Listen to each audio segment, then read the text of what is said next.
Welcome to the Community Talk, where we connect, share stories, and dive into the latest freelancing buzz together. Hello, everyone, and welcome to our Community Talk.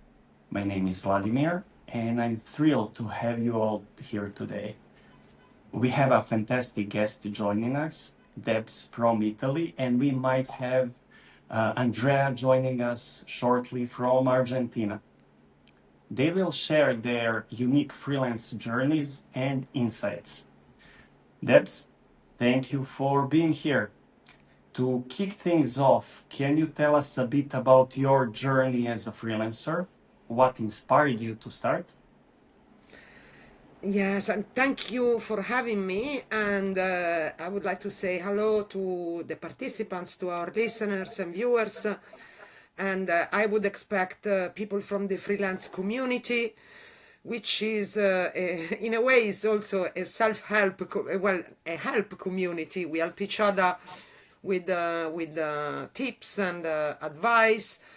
I have to say I've been learning a lot from online freelance communities since I began 5 years ago.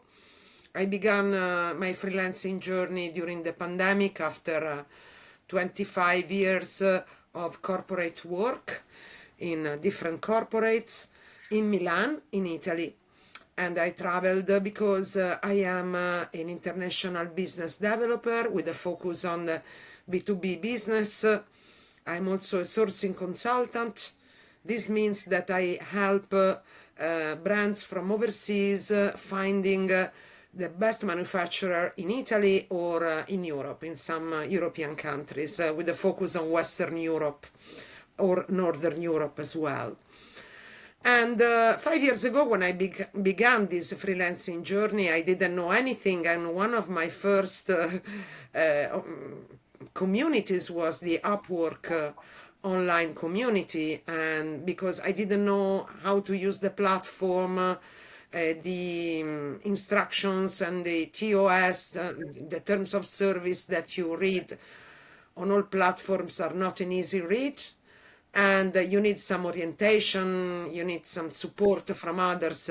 And I have to say, I got it, and I'm very, very grateful for that. This has really helped me growing as a freelancer and as an independent professional since. Andrea, hello, nice to meet you.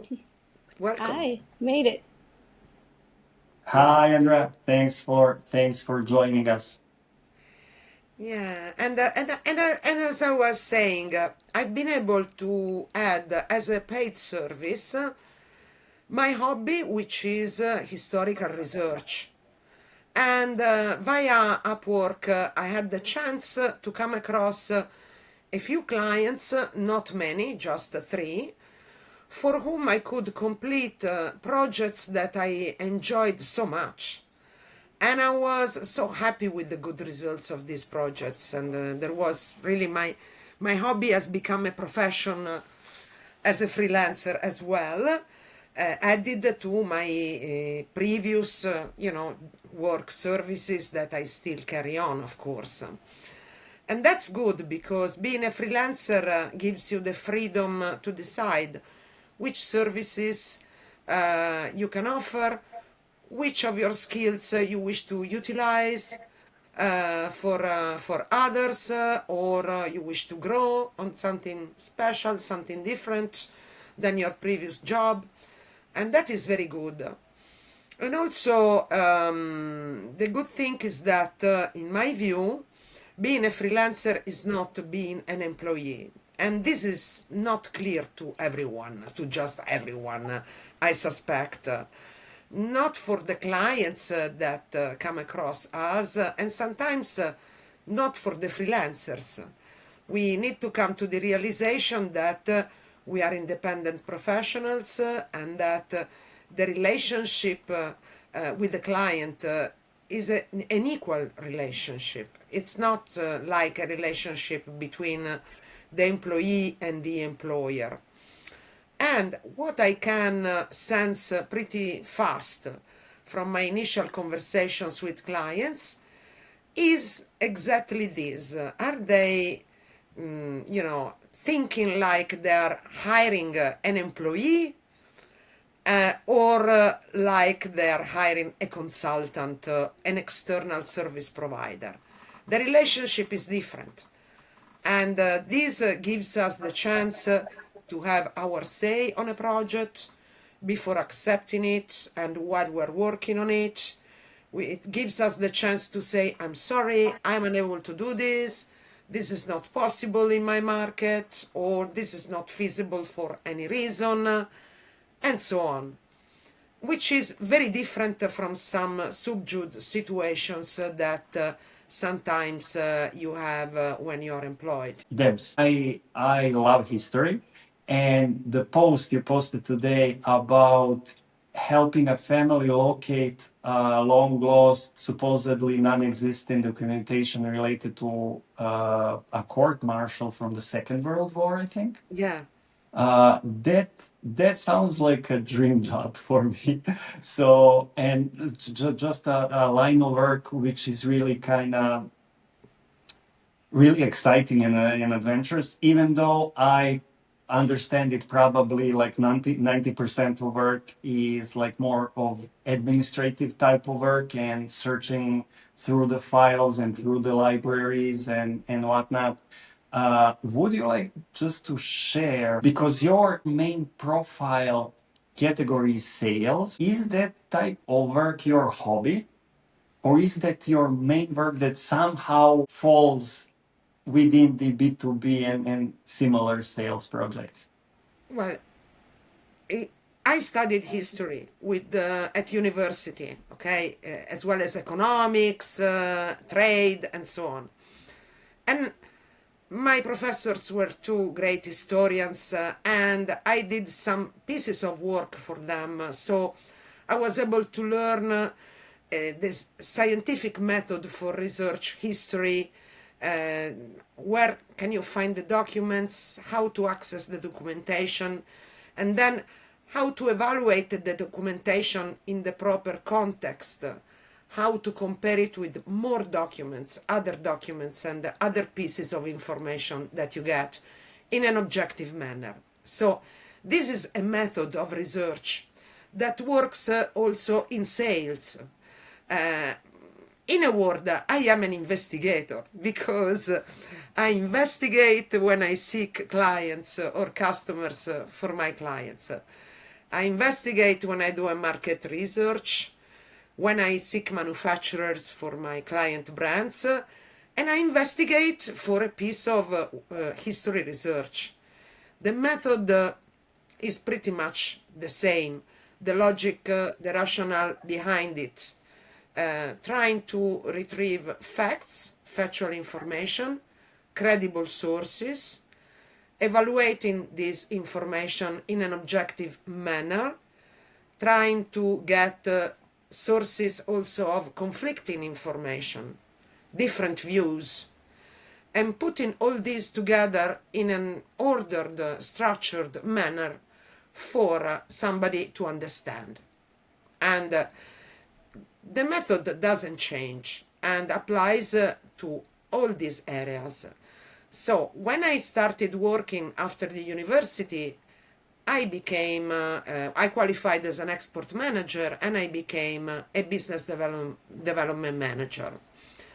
And so I was for many, many, many years. And in the meantime, my hobby was doing research on history and art. But it was just my personal pleasure or an exchange with friends. From time to time, I contacted some professors, and I wanted to exchange a few ideas with them. Then, when I became a freelancer and I saw the first job post that was seeking for a piece of historical research on the Second World War in Montenegro, the Italian army that unfortunately at that time decided to invade Montenegro. So I thought, wow, this is my opportunity to put my skills at play and be even paid for that. So, and that's what happened. And also what I do, I coordinate the research because a credible historical research cannot be just done by an individual, because you cannot be knowledgeable in every matter of history. What counts is that you identify the specialists, the correct specialists for the topic that you are exploring. And in the case of this research, I located a professor who is specialized in Montenegro and the Italian invasion of Montenegro. And so I contacted him on Facebook and asked him, I'm seeking this documentation about the trials of the martial court, the military court, during the invasion of Montenegro. And the Italian National Archive says they don't have anything. They don't have these files. And he said, they do, because I was the one archiving these files. And so it's about researching not only the topic, but the real specialists, and having them talking to you, being persuasive and asking them the questions. Many times these academy specialists are very happy when you contact them with questions, because nobody cares about them. Who cares now about the invasion of Montenegro? Only a very small niche of historians or of amateurs of World War II, But so for a person like him, also having somebody contacting you, reaching out, seeking this documentation, he was very happy about it. And so he said, this is where the documents are in the Italian National Archive. And he gave me all the data. So I diplomatically recontacted them, because, I didn't want to hurt the feelings of the archivists, no? And so we managed to recontact them with tact and diplomacy, very politely. And they, to their surprise, about 1 week later, they came out with the files, and they sent me the files. And I was very moved when I was in the position to share these files with the Australian family, whose grandfather was a soldier, Italian soldier, in Montenegro. And then he was deported to Germany, to the concentration camps.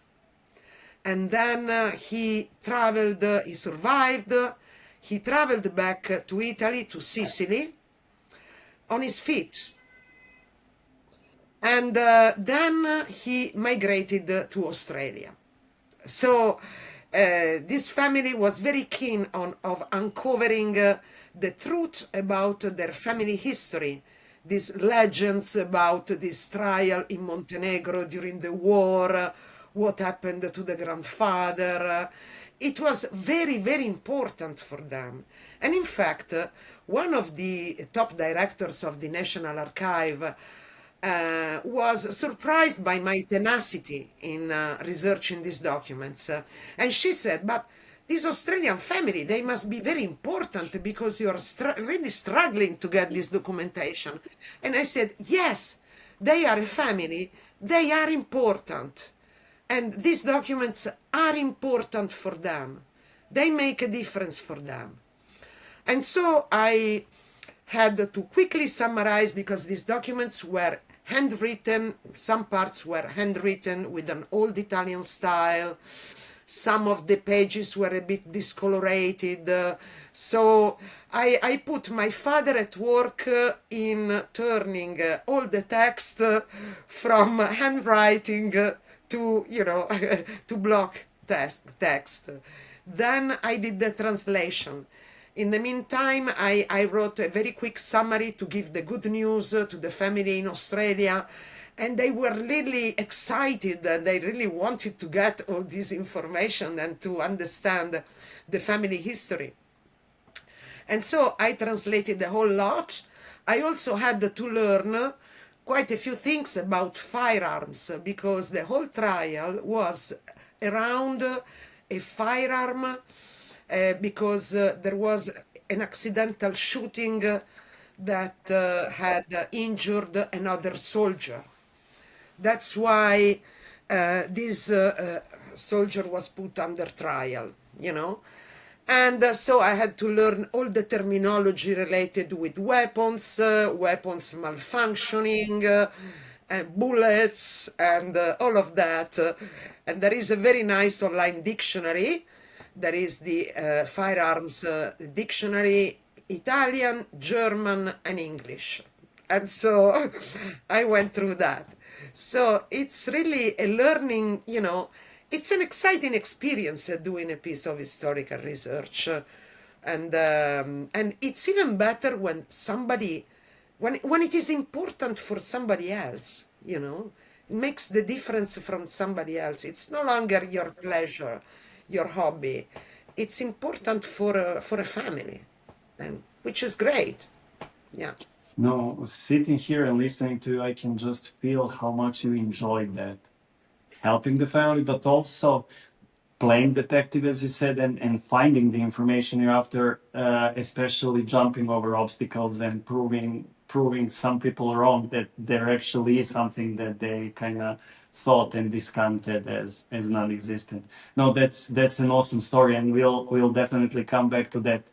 Andrea, welcome to our community talk. Would you like to share a little bit of your freelancing journey and how and why you became a freelancer? Sure thing. After that story, I don't know what I'm going to say, but sure. I'm actually an architect, and I started getting into freelancing when, you know, I don't know if this is the story for many people, but I just had a job that was not good. And freelancing gave me the freedom to quit that job and continue doing my work on my terms. And it was great.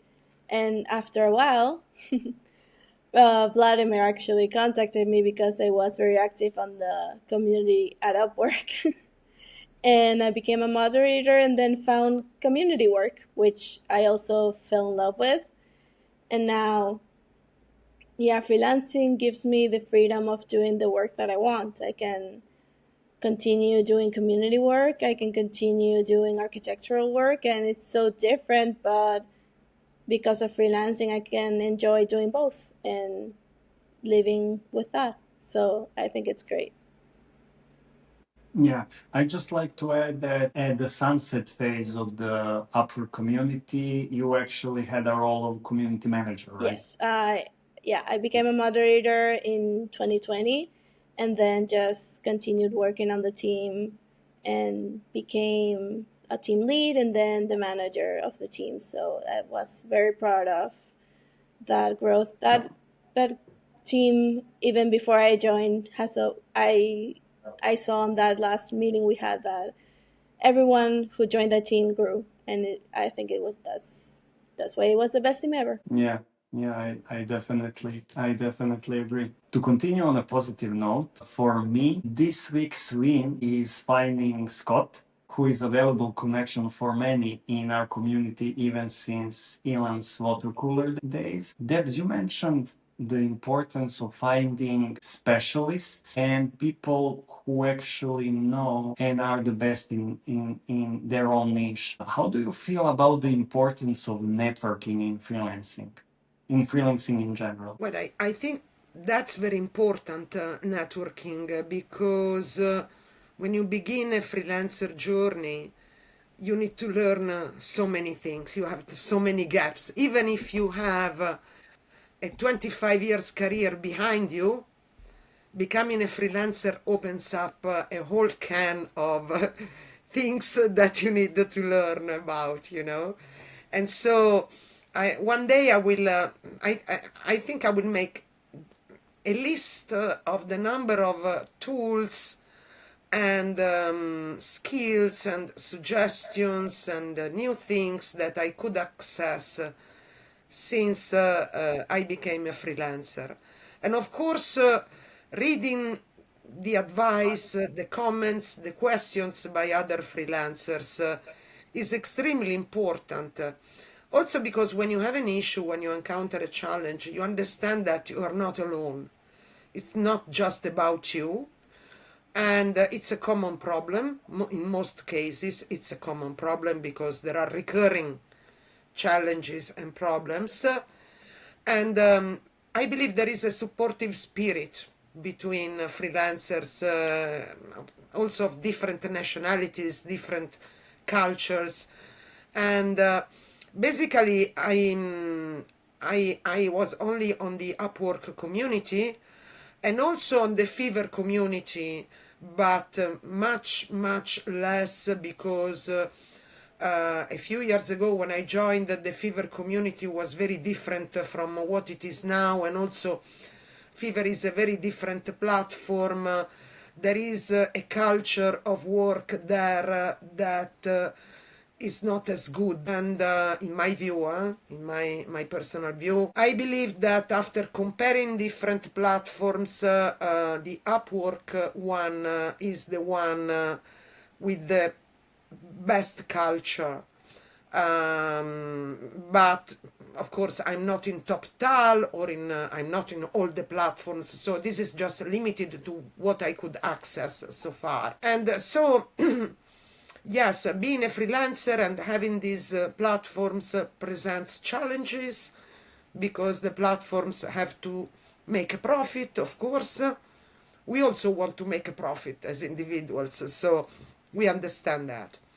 And this leads to some mechanisms that are not always in favor of the freelancers or of somebody's fragility or lack of skills or sometimes lack of, willing to challenge what you're being told, having maybe a quiet character, not being able to react, and so on, to some challenges presented to you by some of the strangers that in the beginning they're strangers that contact you online. Yeah, yeah, I agree. Andrea, what's your opinion, especially knowing how it looks from the other side when it comes to like community dynamics and forum dynamics? What's your professional opinion as a community moderator, as a community team lead and manager? And what's also your experience as a freelancer, especially being active now in the new freelancer forum community? Yeah, I think with everything, community is so important, and for freelancers, especially so, because you know what Debs was saying, that you can learn from people that have come before you, and freelancing is not the same as any other profession, or it's not the same way to exert your profession as any other job. So you have to learn so much, even if you have so much experience in the field. You have to learn how to be a freelancer, how to handle clients, and how to be organized, and how to do the things you need to do to actually gain a profit. So yeah, I think for me personally, also as a community user member, when I started gaining success freelancing was when I joined the community. The community is so important, and it exists on its own. Communities around things like freelancing exist in the wild. If there wasn't a forum specific to any platform or anything, there would be other spaces where communities would gather because they just exist already. I agree. On the topic of communities, I'd like to bring up one of the trending threads from earlier this week, and it's actually Deb's thread about what turned out to be a scam job offer related to what Petra calls a bonus scam. We've seen a lot of community members following up and sharing their experience and advice about combating and about making sure that any inappropriate or suspicious jobs are treated carefully and following a set of steps that even we in the community advised on. Andrea, what advice would you give to freelancers on how to recognize and avoid scams? And asking you as a freelancer, but also as a community manager. Yeah, certainly. As a community manager, I would say get a second opinion from the community. That's always good because, yeah, certainly there are some people who have been there before and maybe have seen it before and know how it ends, unfortunately. So, if any time that you can avoid being the one that falls for it, I'm sure there are so many people that have fallen for it that would like to warn someone before they proceed, right? And there's always the if it's too good to be true, and stuff like that will will be red flags that you need to look out for. But also some red flags are not as obvious if you're new to this. So again, joining a community and seeing what everyone else is seeing and learning to recognize the patterns. It's very important to be something. It is something that new freelancers need to be proactive about. That's what I would say. Yeah, you're right. Debs, since you're the one who actually identified this job as Investigator. suspicious, for all the freelancers who might not have seen the thread, and for all the freelancers who might be watching this video a month from now, what are the, could you kind of lead us through the whole process of receiving that offer, which red flags you kind of identified, and how you went about addressing that offer? Basically, here in Milan, it was Saturday night, no? And on Saturday night, I received a notification on my phone of an email from Upwork saying, "Hey, you received an offer." Huh? And never seen this client. This is a completely new client, a new project for me on a Saturday night. And this offer was from America, so there it was Saturday early afternoon probably, or Saturday morning, but still it was a Saturday, no? And that's already kind of a sign. And I thought, wow, I've never spoken with this person. I don't know who is this person. And then I always ask myself, am I in a rush? And my answer is no. Because the rush is your first enemy. Anybody who wants to scam you will be in a rush and will project on you a sense of being in a rush, being in a hurry, there is an urgency, you need to accept now or never, blah, blah, blah. All of that has to be avoided at all costs.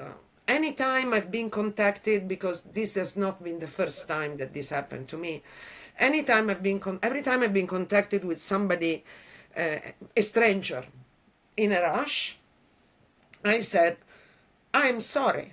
I understand that you are in a rush. Unfortunately, if you have an urgent requirement, I am unable to assist. So that's, I'm sorry, I couldn't get organized and I am unable to assist. So that's my policy in case of urgent pieces of job. We can also see some job posts, no? This job will have to be completed by tomorrow or within 8 hours. That is not only abusive, that is also a potential scam. So the rush element. The element of the stranger element. Have you ever spoken with this person? Do you have any idea of who they are? Is it a company? Is it an individual? What is their project about?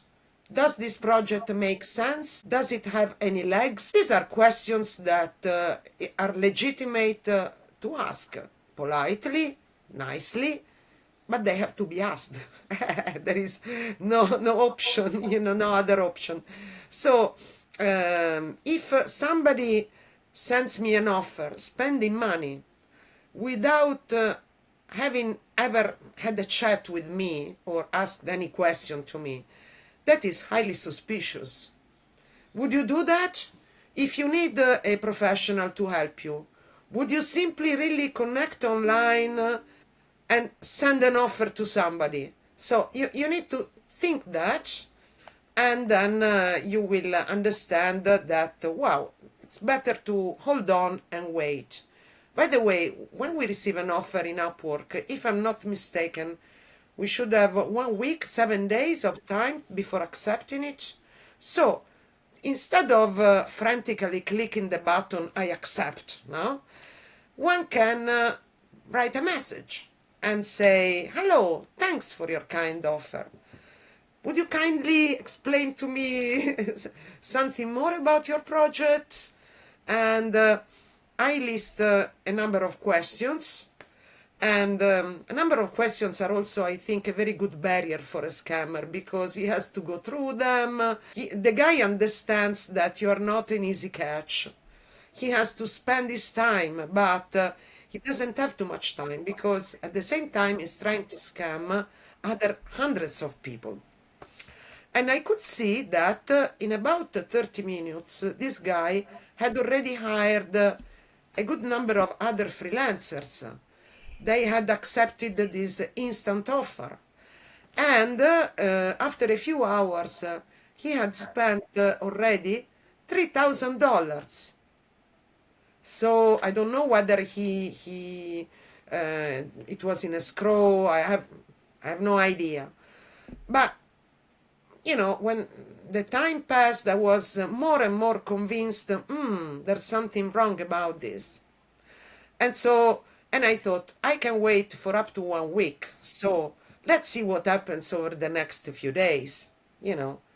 So being calm, not being influenced by somebody else's feeling of hurry, of urgency, and being rational is really helpful in letting some time pass, checking all the details that you can, and then slowly you will see a number of things emerge. And asking questions. Also, my policy is that even when somebody contacts me before sending an offer, before entering into a contract with anyone, I would like to talk to this person. I would like to understand what this project is about. I'm entitled to ask questions because I'm the person who's supposed to be working on that. It would be strange if I do not ask any questions. Yes. If I do not challenge anything.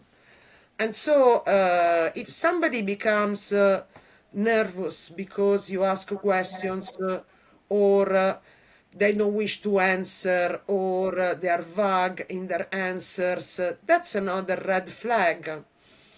I wish to point out that there is on online platforms the high risk of being involved in the breaching of international trade sanctions. What does this mean? That if you are a business developer, a sales manager, a market researcher, if you're somebody who works in trade, you risk to become involved in projects that are completely illegal in your country and can take you to jail. Because working on a project to export at this moment, I hope not in the future, but at this moment, working on a project involving exporting goods to Iran, to Russia, to other countries, is something that is at risk of being jailed. And when an investigation starts, everybody who has collaborated to a project becomes investigated.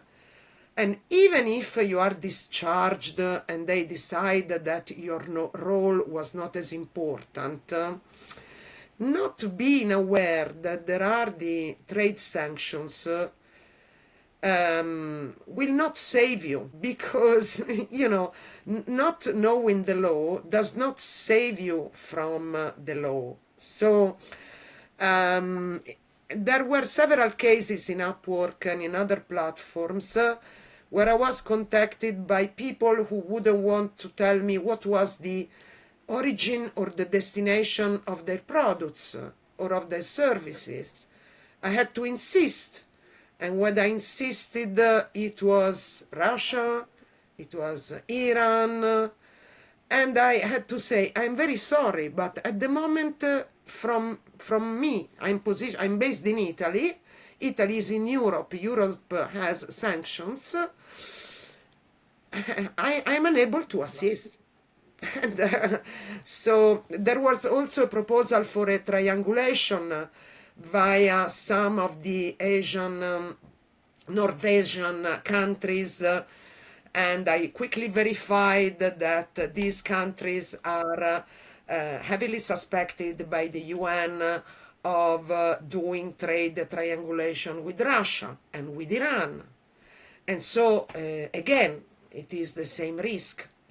So, vetting clients and vetting projects using Google, not only Google, but also Google, verifying if this person with this name, this surname, he claims to work for this company. Have a look at LinkedIn. Is this person in LinkedIn associated with this company? Go to the company website. Is this person mentioned in any way in the company website, in the company blog, in the press releases, and so on? So we need to test the veracity, the honesty of what we are being told, because somebody who wants to do something illegal may believe that it's very easy to recruit somebody online on the other side of the world who would not ask any questions, who's desperate to get some money, and then involve this person in a very dangerous project. So I have spoken, I have been in touch before any contract with each and every client that I service, and as a result of my vetting, of my working on my own terms, this potential scamming, my my turnover rate is 1 every 15 or 20 interviews or chats.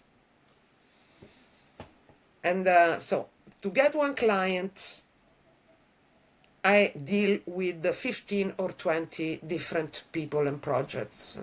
That's my rationale. But so far, in 5 years, I never found myself in trouble. And last summer, I risked to find myself in trouble with a client from Upwork, from Australia. Because this girl was very nice, very clean-faced girl, and a designer of furniture, blah, blah, blah. My brand is very successful in Australia. Our sales are growing, and so on. I need to buy furniture from Italy now. I really need to have Italian manufacturers work for me. And I'm coming to Italy in September to visit the mall. And it was August. And I said, listen, in the middle of August, nobody will answer the phone in Italy. Everybody is on holidays. So what I can do for you is a research. And she said, okay, let's begin with the research. And I said, in September, I will be able to begin reaching out to these people and introduce you. But let's wait until September. She was okay. I did the research. I started doing the research. 1 week later, she wanted me on a video call suddenly, and she looked very, very upset. But she couldn't tell me why. She wouldn't tell me why. And she was saying, can we contact all the Italian manufacturers today? And I said, but why? They wouldn't be answering. You're wasting your money. You're paying my time. It was an hourly contract. to do these calls, but I already know that nobody will answer, so it will be a waste of your budget if we do that now. Let's wait. You're coming at the end of September. If I contact them in early September, we are perfectly in time. Things will go well. Oh, no, no, no. I'm prepared to email them even right now. I can do it myself, blah, blah, blah. And I said, listen, if you want to proceed, you can do that. But I said, you're wasting your time. And then, with an excuse, shortly after, she closed the contract. Okay? She gave me a nice feedback, but she closed the contract. I double checked her company again because if you do a Google search, you will see that a second search, a third search, a few days later, a few weeks later, new things will emerge. Well, her company had been declared bankrupt in Australia and was under a liquidator had been nominated. So this company was not in the position to purchase anything from anyone. Okay? So what I did was picking up the phone and calling the Italian financial police because I wanted to protect myself. And so they asked me to go to their office the following day. I did. I went there, and in the meantime, I had put together a whole file of documentation on this company and what I'd been doing on Upwork. And so I had to spend half a day there. They asked me, what is Upwork? How does it work? What are you doing? Blah, blah, blah. What is about this company? I said, listen, I'm here with documents. So, and they said that I did it very well because there were 30 Italian companies at risk of being frauded via me. Via me. So, this is just to tell you the importance of vetting the clients and not being in a rush. No, and I agree with Sang in chat. Those are great points. I just want to highlight that while vetting the clients and doing a background check should be part of especially for new clients, especially if there's like something iffy of if you have like an inner feeling that something is a little bit off. I just want to highlight that there are scams which involved impersonation, taking names and company names, persons' names, linking like their social media or creating new social media based on those information. So on that information. So having an interview with a client is pretty important. And while that won't bring 100% certainty that like everything is excluded, one other important thing is to follow the steps and understand how features on Upwork work, hourly contracts, how milestones work, uh, what does it mean to accept an offer. So there's also that part of the equation which is related to learning how the platform actually works. In that case, while that doesn't touch upon the legality that you mentioned, it will help the freelancer avoid most of the regular, not just scams, but certain pitfalls because sometimes contracts can go south even with the client being valid, but the whole contract might have been poorly thought out, and there might not have been an interview and the conversation about the terms, about the client's expectations, the freelancer's expectations, and the timeline. So yeah, making sure freelancers understand the platform they are working on, especially when it comes to Upwork, is really important. Okay, we covered a really important thread. I just want to give a shout out to Petra and direct anybody who would like to read more about specifically the job offer that you flagged, Debs, to check Petra's thread. The title is "The Bonus Scam on Upwork and How It Works." So that's a great starting point, and it's only a starting point in learning how to work safely on Upwork. Okay, moving on to more positive topics, I'd like to give a shout out also to Jole, our tech whiz, for implementing the dark mode in our forum. Great job, Jole. Also, a huge congratulations to Sudhir for completing his marathon run. And I'd like to move forward to the section we call Advice for New Freelancers. So, what advice would you give to those just starting their freelancing journey today? Debs, you can go first. Don't be in a rush and don't be desperate. Be always very calm and don't be afraid of asking questions. This would be my suggestions. Okay, when it comes to selection of categories, for example, or skills, do you have any recommendation when it comes to your specific skill category? Maybe call out certain trends that you might have noticed. You mean in the sales and business Yeah, development and marketing yeah. area? Well, this is where you have projects where you can become part, of an illegal project. Because basically, an illegal project is to make an undue profit. And you are the professional who directly helps making a profit with marketing, with sales, with contact finding, customer research, and so on. So that's a pretty hot area, and I would suggest to be careful, not to be scared, because you don't have to be scared. In my time at Upwork, I gradually built up a good number of clients, and I'm pretty satisfied.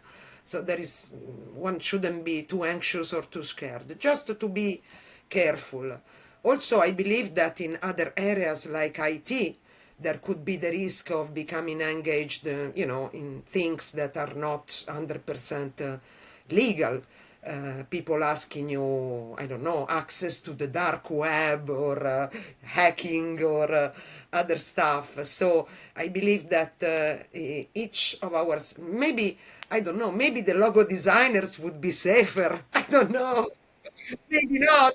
Should interview a logo designer. Maybe designers would be on a safer side. Yeah, in terms of legality of the project, but they can also fall for scams. I mean, yeah. I definitely see now where the whole crime scene investigation comes into like the your line of work and line of interest. Uh, Andrea, Yeah. being from being from Argentina, Mhm. is there any specific advice you'd like to call out to your fellow freelancers from South America? I don't know if there's any specific to this region, maybe other than, of course, learning English is so important to be able to communicate with clients from all over. And also, yeah, actually, the better your English skills, it really helps when dealing with clients. It gives them confidence that you're a professional. So I would invest in that. And other than that, my advice would be for everyone to be confident. It's true what Deb says that if you're too eager, that may put clients off and it actually works against you. So, be confident, pick a skill that you can do with your eyes closed so you know 100% of the time that you're going to be able to do the job for the client. And you're confident in your skills, that you know what you're doing, and that will show to clients. And learn also the best practices, not only for whatever platform you use and how it works, but also for freelancing in general, like managing scope and stuff like that. I think as long as you keep doing the right thing, scammers will fall off in the journey because you're not easy. So that will protect you a lot. I definitely agree. And Debs, you did post today that freelancers, something along the lines, freelancers shouldn't expect to be spoon-fed when it comes to taking care of their business and working safely.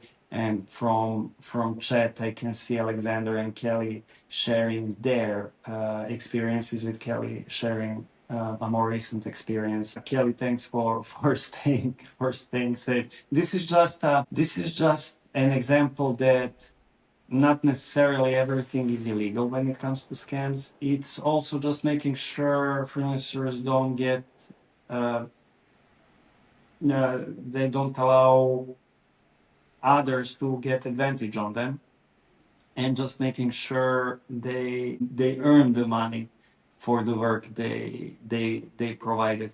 So yeah, it might not be easy for everybody. Not everybody has like the detective instincts that Debs has.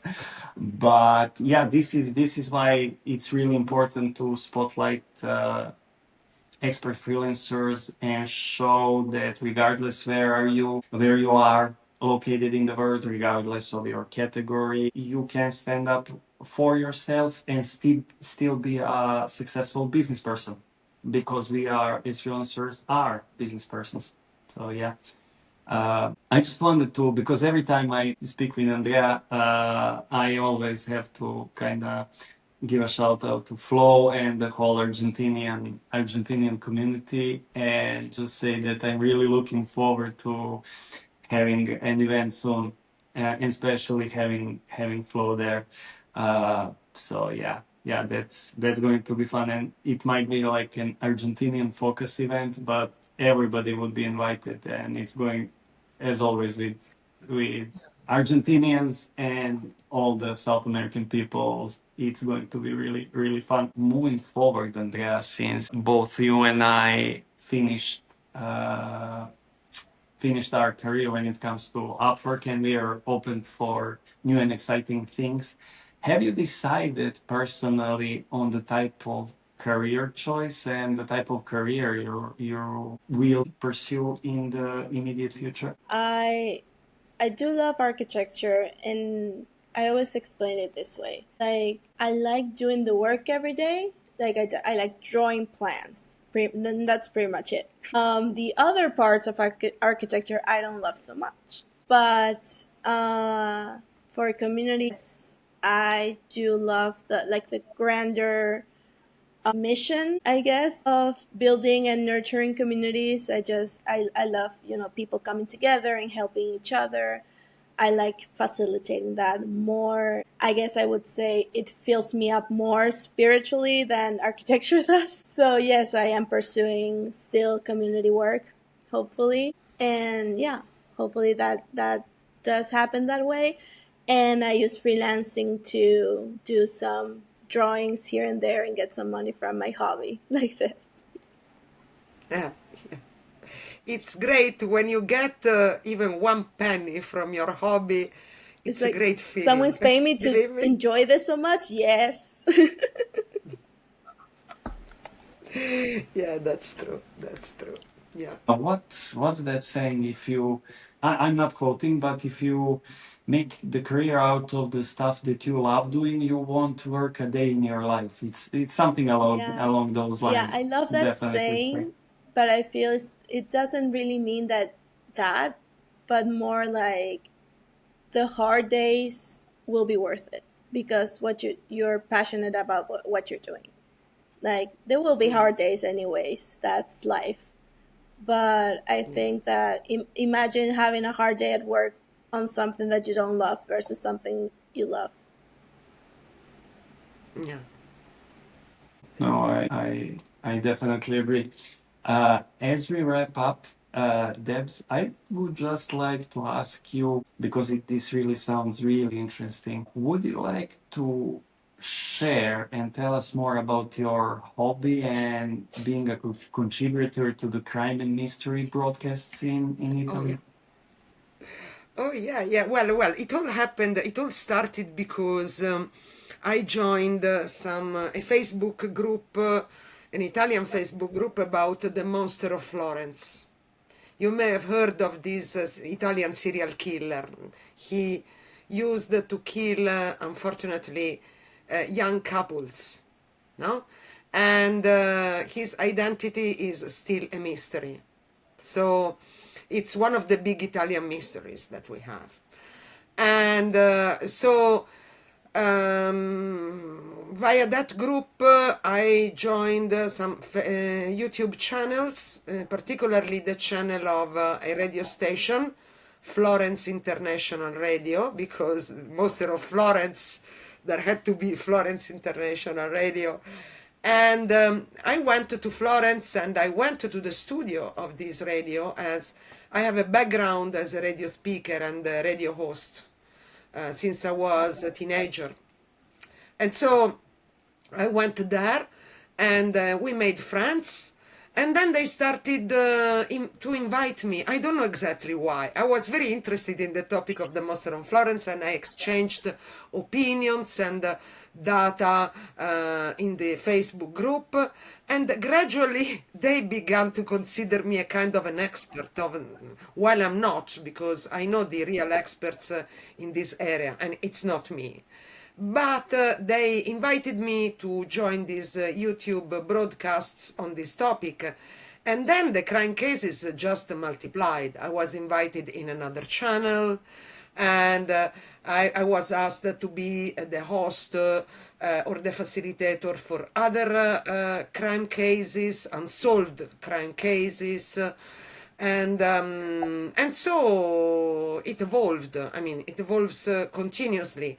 Now I took a little bit of a pause on that, so I'm just a very occasional guest on some of these broadcasts, but during the last 4 years it was very intense. So, but on the following day I should wake up. I had some Upwork client on a video call in the morning with a coffee, and I couldn't spend the whole night with crime, you know. It's so, or I had an invite from Upwork, from another platform, a phone call. So, but it's yeah, it's very interesting, also because it's interesting to find out about crimes, because criminology is based on statistics from the FBI in the US. So all the data and statistics currently used by all criminologists and forensic experts in the world come from the cases in the US. But killers in the US can have a different culture from killers in France, in Germany, in Korea, in Japan, and so on. So my struggle is also to present comparisons between the Monster of Florence as a serial killer and other serial killers that I uncover in France, in the UK, in Europe, and there are similarities. There are more similarities. So, and there is more data to promote a better understanding of this case. Of course, an historical understanding, because, well, some of us even managed to influence the judiciary, because some of the webslots about the Monster of Florence, they actually did very interesting field research on the field, not just from the room. And they put together some files that they were able to share with the police in Florence. And there were investigations that came out of that. So sometimes being an amateur